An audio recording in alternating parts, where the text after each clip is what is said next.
সুপ্রিয় শিক্ষার্থীরা, আশা করি অনেক ভালো আছো। উৎপাদন ব্যবস্থাপনা বিপণনের আরো একটি নতুন ক্লাসে তোমাদের স্বাগত জানাচ্ছি।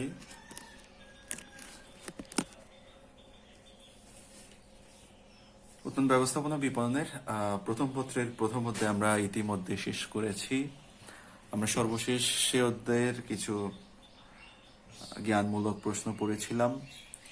আশা করছি তোমাদের যে সৃজনশীল প্রশ্নগুলো সমাধান করতে বলেছি তোমরা সেই প্রশ্নগুলো সমাধান করেছো এবং অধ্যায়টি খুব ভালো করে রিভিশন করেছো। তো আজকে আমরা আলোচনা করব নতুন একটি অধ্যায়, উৎপাদন ব্যবস্থাপনা ও বিপণনের। এটা হচ্ছে দ্বিতীয় অধ্যায়, উৎপাদনের উপকরণ। আমরা এতদিন উৎপাদন সম্পর্কে জেনেছি, আজকে জানবো উৎপাদনের উপকরণ কাকে বলে, উৎপাদনের উপকরণের ধারণা। ঠিক আছে, উৎপাদনের উপকরণ কি? আমরা জানি সাধারণ অর্থে আমরা যখন নতুন কোনো কিছু তৈরি করি সেটাকে আমরা বলছি উৎপাদন, বা কোনো কিছুর আকার আকৃতি অবস্থার পরিবর্তন করে যখন মানুষের ব্যবহার উপযোগী কোনো কিছু তৈরি করা হয় সেটাকে আমরা বলছি উৎপাদন। তাহলে উৎপাদনের উপকরণ কি?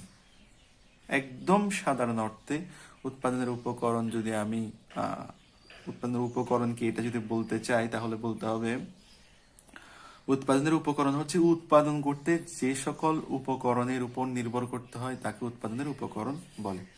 অথবা উৎপাদন করতে গেলে, নতুন কিছু তৈরি করতে গেলে যে সকল উপাদানের প্রয়োজন হয়, যে সকল উপকরণের প্রয়োজন হয়, সেসব উপাদানকে, সেসব জিনিসকে উৎপাদনের উপকরণ বলা হয়, যদি একদম সাধারণ অর্থে আমরা বলতে চাই।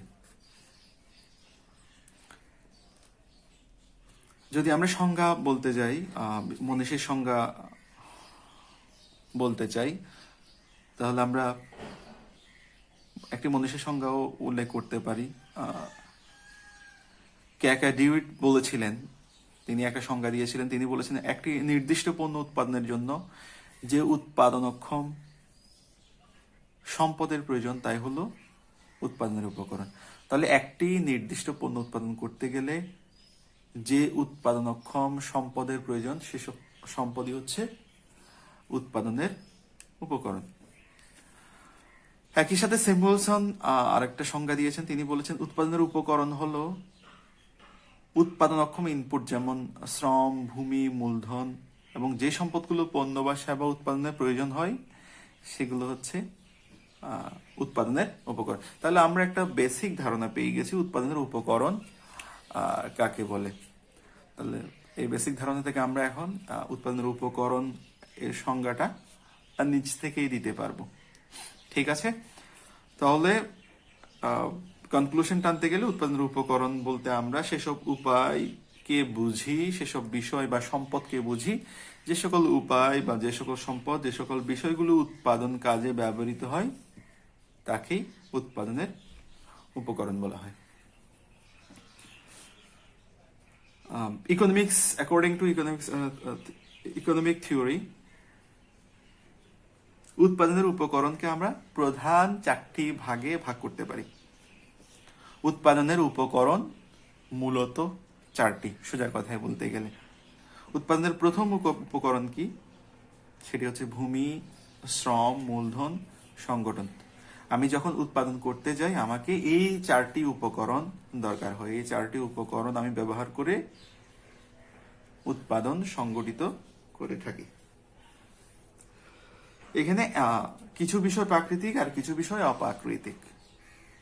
উৎপাদনের উপকরণ সমূহের মধ্যে ভূমি প্রাকৃতিক, আর কিছু বিষয় আছে যেগুলো অপ্রাকৃতিক। ওকে, এই দুটো ভাগ আপাতত না জানলেও চলবে, পরবর্তীতে আমরা বিস্তারিত আলোচনা করার সময় এই বিষয়গুলো আলোচনা করব।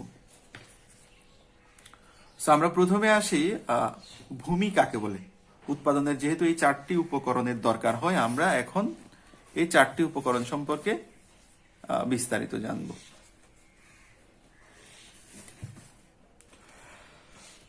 উৎপাদনের উপকরণের প্রধান উপকরণ হচ্ছে ভূমি বা প্রথম। এটাকে অনেক সময় আদি উপকরণও বলা হয়। আদি উপকরণ। ভূমি হচ্ছে উৎপাদনের আদি উপকরণ। এটা কি? আদি উপকরণ, সবচেয়ে পুরাতন, সবচেয়ে আদি, সবার আগের যে উপাদান সেটাকে আমরা বলছি আদি উপকরণ। তাহলে ভূমি একটি উৎপাদনের আদি উপকরণ। কিভাবে?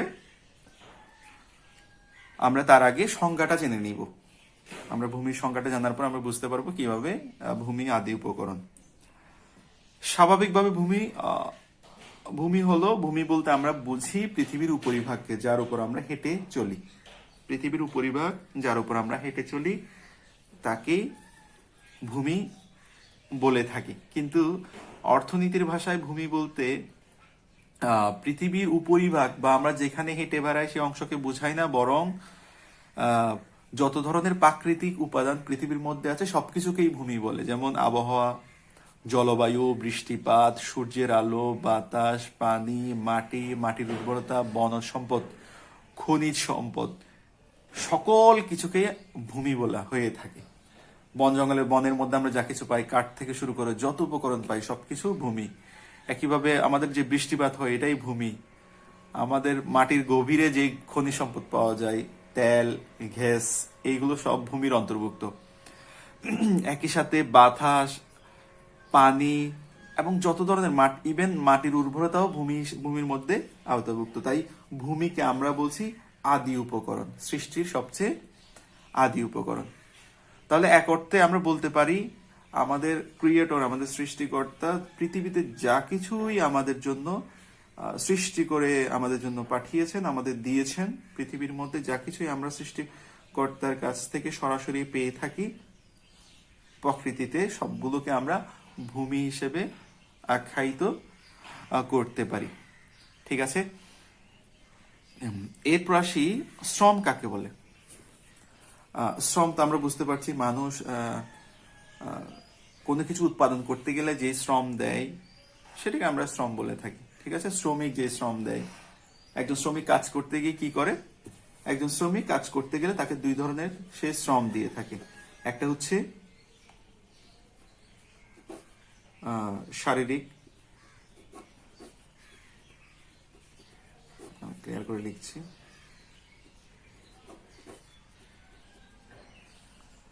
শারীরিক, আরেকটি হচ্ছে তোমরা বুঝে গেছো এটা আমি কি লিখবো, আরেকটা হচ্ছে মানসিক। তো একটা মানুষ কাজ করতে গেলে, একজন শ্রমিক কাজ করতে, সে দু ধরনের শ্রম দিয়ে থাকে। একটা হচ্ছে শারীরিক শ্রম, আরেকটা হচ্ছে মানসিক শ্রম। হ্যাঁ, ঠিক আছে। যেমন শারীরিক শ্রম বলতে আমরা কি বুঝি? আমরা সরাসরি শরীরের শক্তিকে প্রয়োগ করে যে কার্যক্রম পরিচালনা করা হয়, যখন কাজ করা হয় তখন আমরা বেসিক্যালি যে শ্রমটা পাই সেটা হচ্ছে শারীরিক শ্রম। কেউ কাটছে, ঠিক আছে, কেউ বোঝা বহন করছে, এটাকে আমরা শারীরিক শ্রম বলতে পারি। একজন কৃষক মাঠে কাজ করছে, সে যে পরিশ্রমটা করছে সেটা হচ্ছে শারীরিক শ্রম, কারণ নিজের শরীরের শক্তি প্রয়োগ করে সে তার কার্যক্রম পরিচালনা করছে। একইভাবে যে মাটি কাটছে সেও শারীরিক শ্রম দিচ্ছে। ঠিক আছে? আর মানসিক শ্রম কাকে বলে? যখন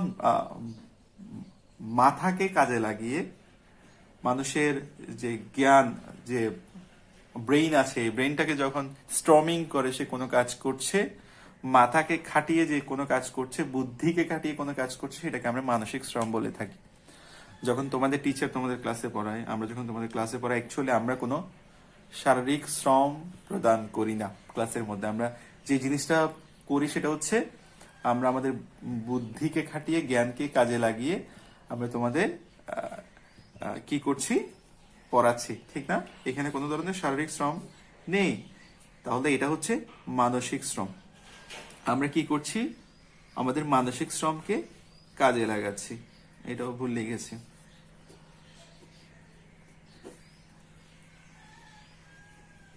ওকে, তাহলে মানসিক শ্রম হচ্ছে মানুষের বুদ্ধি বা বিবেকে কাজে লাগিয়ে যে শ্রম প্রদান করা হয় তাকে বলছি আমরা মানসিক শ্রম। একজন ডাক্তার কি করছে? প্রেসক্রিপশন করছে, তার বিনিময়ে টাকা নিচ্ছে, সে যে এখন শ্রমটা দিচ্ছে সেটা হচ্ছে মানসিক শ্রম। কারণ শরীর, তার যে শরীর, সে শরীরের শক্তি প্রয়োগ করা ছাড়াই হ্যাঁ, সে মানুষকে সেবা দিচ্ছে, শ্রম দিচ্ছে, এটাকে আমরা মানসিক শ্রম বলে থাকতে পারি। ঠিক আছে, এরপর আসি মূলধন। মূলধন কাকে বলে? মূলধন নিয়ে আমাদের কিছু কনফিউশন আছে। আমরা জানি মূলধন হচ্ছে ব্যবসায়ে আমরা যা কিছু বিনিয়োগ করি সেটাকে মূলধন বলে। বেসিক্যালি মূলধনের অর্থটা এমন নয়, সরাসরি এমন নয়। আমরা মূলধন বলতে স্বাভাবিকভাবে সকল মানুষ যে জিনিসটাকে বুঝি সেটা হচ্ছে ব্যবসায়ে যা বিনিয়োগ করলাম, 1 কোটি টাকা এনে বিনিয়োগ করলাম, 1 কোটি টাকা আমার মূলধন। বিষয়টা এমন নয়। মূলধন হচ্ছে উৎপাদনের একটি গুরুত্বপূর্ণ উপকরণ, ঠিক আছে, যেটা কি করছে, আয় সৃষ্টি করে। মূলধন কি করে? আয় সৃষ্টি করে। তাহলে মূলধন কি একটু জেনে নিই। মূলধন অ্যাকচুয়ালি উৎপাদিত যে অংশ উৎপাদন কাজে ব্যবহৃত হয় তাকে মূলধন বলা হয়। যখন আমি কি করছি, শ্রম দিচ্ছি, শ্রম দিয়ে শারীরিক মানসিক শ্রম প্রদানের মাধ্যমে যে অর্থ পাচ্ছি, সেই অর্থ যখন আমি ব্যয় না করে অথবা ব্যয় করে কিছু অংশ জমা রেখে যখন আমি ব্যবসায় বিনিয়োগ করব, তখন সেটাকে আমি বলছি মূলধন। ক্লিয়ার? তাহলে অর্থনীতির ভাষায় উৎপাদিত দ্রব্যের যে অংশ উৎপাদন কাজে ব্যবহৃত হয় তাকে মূলধন বলা হয়। যখন কোনো কিছু উৎপাদন করলাম, সেই উৎপাদিত অংশটি আবার উৎপাদন কাজে ব্যবহার করলাম, সেটাকে আমরা মূলধন বলছি। যেমন আমি একটি প্রতিষ্ঠানে কি করতে পারি, উৎপাদন কাজে আমি যন্ত্র কিনতে পারি, অথবা একই সাথে আমি কি করতে পারি,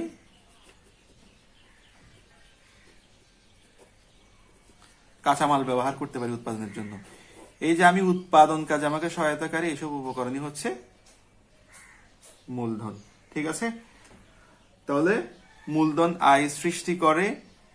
মূলধন বলতে ব্যবসায় নিয়োজিত অর্থকে বুঝি সাধারণ অর্থে, কিন্তু অর্থনীতির ভাষায় উৎপাদিত দ্রব্যের যে অংশ উৎপাদন কাজে ব্যবহার করা হয় তাকে মূলধন বলে। তাহলে উৎপাদিত দ্রব্যের যে অংশ, যা কিছু উৎপাদন করলাম, পুনরায় সে উৎপাদিত উপকরণ যদি ব্যবসায় নিয়োজিত করি তাকে মূলধন বলা হয়।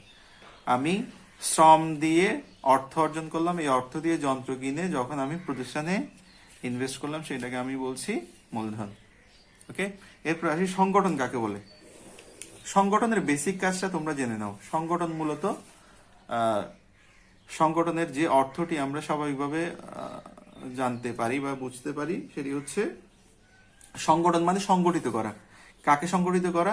উৎপাদনের বাকি 3টি উপকরণকে সংগঠিত করাই হচ্ছে সংগঠনের কাজ। যেমন ভূমি প্রকৃতি থেকে সংগ্রহ করতে হবে, এটা সংগঠন করে থাকে। শ্রম পাবো শ্রমিক থেকে, সংগঠন শ্রমিকদের কাজে নিয়োজিত করে, তাদের পরিচালনা করে, তাদের সার্বিক দেখাশোনা করে, তাদের বেতন দেয়, সব সংগঠন করছে।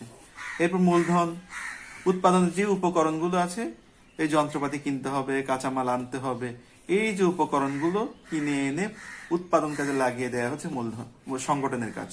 ঠিক আছে, সেই 3টি কাজ করতে গেলে আমাদের সংগঠনের প্রয়োজন হয়। একসময় সংগঠনের যে গুরুত্ব ছিল এটা ধর্তব্য ছিল না, কিন্তু বর্তমান সময়ে সংগঠন ছাড়া একটা প্রতিষ্ঠান এর উৎপাদন কার্য পরিচালনা চিন্তাই করা যায় না। কারণ সংগঠন না থাকলে আমি উৎপাদনের উপকরণগুলো এনে ফেলে রাখবো, কিন্তু এগুলি কি হবে না, কাজে লাগাতে পারবো না। তাই এই 3টি উপকরণকে কাজে লাগাতে চাইলে আমার সংগঠন দরকার আছে। ঠিক আছে, তাহলে আজকে এই পর্যন্ত থাকলো। পরবর্তী ক্লাসে নতুন কোনো এই সাবজেক্টে বা এই উৎপাদনের উপকরণে নতুন কোনো টপিক নিয়ে আলোচনা করব। সেই পর্যন্ত সবাই ভালো থেকো।